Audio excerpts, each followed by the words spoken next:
Hundreds of treasured wildlife habitats across the UK that have been protected for decades by the European Union must be urgently maintained and preserved with a new Environment Act, MPs and campaigners say. From the northernmost tip of Scotland to the coast off the far southwest of England, millions of hectares of wild places on and offshore are home to some of the most valued birds, wildlife and insects in Britain and Europe. But the EU laws which have protected them for decades, could be watered down and rendered impotent when they are rolled over into the EU withdrawal bill, putting some of the nation's most treasured species and wildlands under threat, environmentalists say. Mary Krieg, the Labour chair of the Environmental Audit Committee, said a new Environmental Protection Act was needed to make sure safeguards for the countryside and wildlife were not watered down. EU law protects many of our treasured natural places and iconic British species.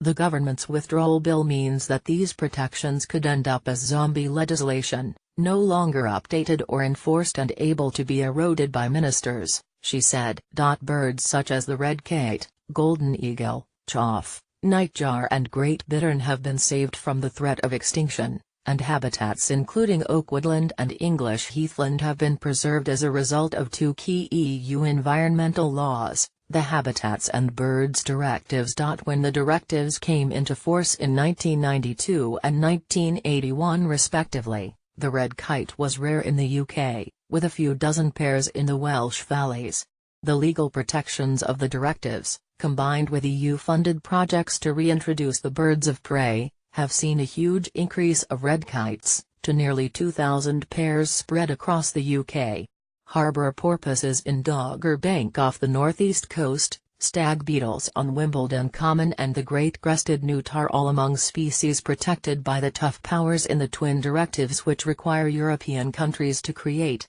maintain and update protected sites, known as Special Protection Areas, SPAs, and Special Areas of Conservation, SACs, together known as Natura 2000 sites. MPs, supported by leading environmental groups including the RSPB, are calling for urgent action to ensure that the network of 929 Natura 2000 sites in the UK, are preserved and upgraded with tough domestic legislation, and an independent domestic enforcement body after Brexit. A cross-party group of MPs has tabled an amendment to the EU withdrawal bill, which is due to be debated in committee this month, to stop the directives and other EU laws becoming defunct and unenforceable when they are rolled over into UK law. Richard Benwell, head of government affairs at the Wildfowl and Wetlands Trust, said, "These are the jewels in the crown, the most cherished habitats or the places that protect our most cherished species.